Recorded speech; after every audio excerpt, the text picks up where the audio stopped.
Viewers हमारे Facebook, YouTube और Instagram page पर लाइक, सब्सक्राइब, फॉलो, कमेंट्स और शेयर करना न भूलें ताकि फ्रीलांस जर्नलिज्म की फलाह व बखा को यकीनी बनाया जा सके।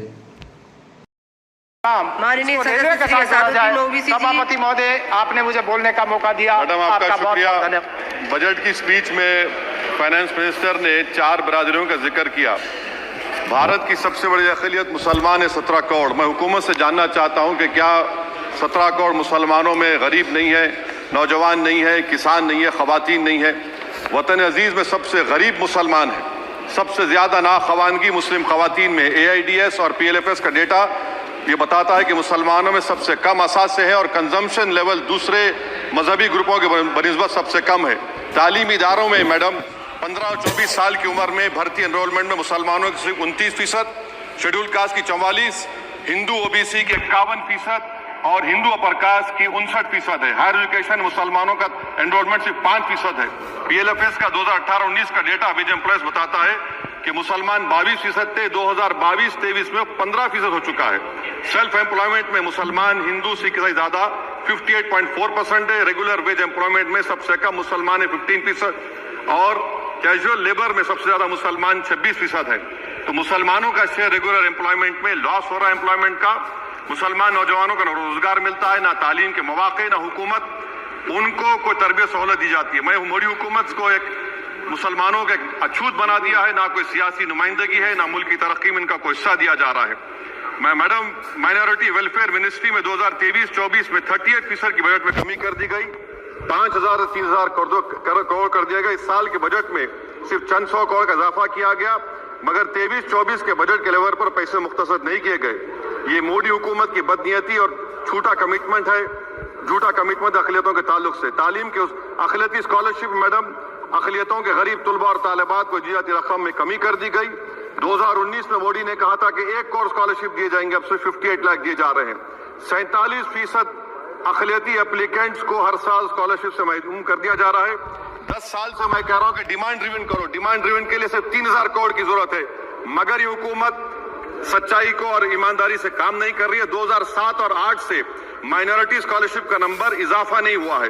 Pre matric scholarship madam Kundu committee ने कहा कि मुसलमानों में drop out rate primary level पर होता है, तो हुकूमत ने 9th क्लास से प्री मैट्रिक स्कॉलरशिप पैसे दे रही है। NDMC की इक्विटी मैडम 800 करोड़ एक मजाक है। PMGAV के में 910 करोड़ दिए गए।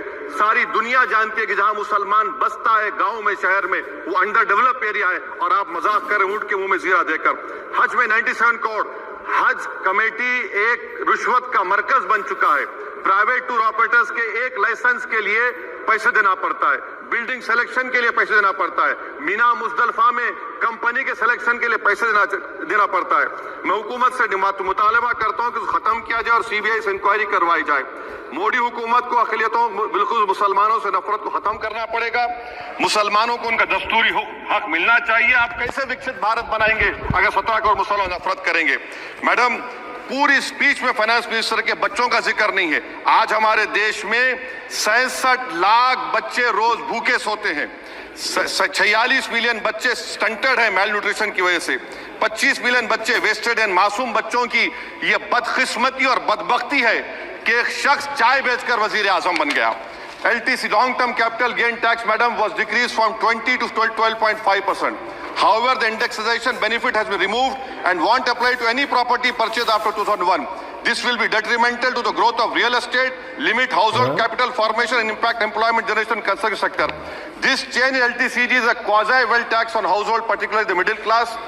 इंटर्नशिप प्रोग्राम मैडम, 5 साल में आप 1 करोड़ लोगों को इंटर्न कराएंगे, यानी एक कंपनी को 4,000 लोगों को ट्रेन करना पड़ेगा। मुझे बताइए क्या ये बड़ी कंपनी का माने क्या है? It is unachievable. Will it be based on market cap, revenue, employ size? Maybe prime minister Modi is saying to Agniveer to do internship after 4 years of service in armed forces. Madam, 21 billion people have given up all hope and stopped looking for jobs. This brings down to 9% eligible population that is either employed or they are looking for jobs. Maybe finance minister can introduce a Berozgar tax and tax unemployed as well. No significant increase for social welfare, healthcare. It looks like Prime Minister Modi is saying देश की middle class की संपत्ति पर पहला हक हमारे alliance का है। In real terms, when adjusted to inflation, The allocation of health ABPMJ has declined. Modi is saying he said he'll in India during G20. The reality is India is hurting. Madam, this government wants to increase FDI from China. Is the Prime Minister not concerned that our armed forces cannot patrol 26 patrolling points out of 65 in Ladakh? Maybe the Prime Minister wants the Chinese monopoly Indian markets. Import from China have crossed 101 billion 2024. Prime Minister Modi says Khelo India, but in reality the budget has shown that Modi government policy is Jhelo India. Gharib, middle class, farming, city dwellers, men and women, sab Modi ko jhel rahe hain. Madam, in the current financial year, in February 5th, 15,993 MSMEs have been closed. Total MSCs closed have 35,680. Andhra Pradesh bifurcation. This parliament passed a law. For last 10 years, Modi government has shown their intellectual dishonesty in not giving ITR, IIM, Bayaram Steel Factory, Railway ko Khazipet, recognition of Palmaru as National Irrigation Project. This shows intellectual dishonesty of this government.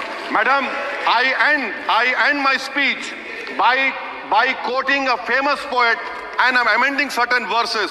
133 crore इंसानों जिंदगी से बेगानों सिर्फ हुक्मरानों ने हक तुम्हारा छीना है खाक ऐसे जीने पर ये भी कोई जीना है बेशऊर भी तुमको बेशऊर कहते हैं सोचता हो ये नादान कैसे हवा में रहते हैं 133 करोड़ इंसानों कब तक ये खामोशी चलते फिरते जिंदानों गरीब खवातीन नौजवानों किसानों से रोने की सदाएं आती हैं जब शबाब पर आकर खेत लहलाता है किसके नयन रोते हैं कौन मुस्कुराता है काश तुम भी समझो काश तुम भी जानो किस कदर भयानक है जुल्म का ये ढब देखो रख से आतिश व आहन देखते ही जाओगे होश में ना आओगे और अनएम्प्लॉयमेंट पर अभी बोला गया नौकरियां दे रहे हैं तो शायर ने इनके बारे में अच्छा कहा कि फूल शाखों पर खिलने लगे तुम कहो जाम जिंदों को मिलने लगे तुम कहो चाक सीनों के सिलने लगे तुम कहो इस खुली झूठ को जहन की लूट को मैं नहीं मानता मैं नहीं जानता शुक्रिया मैडम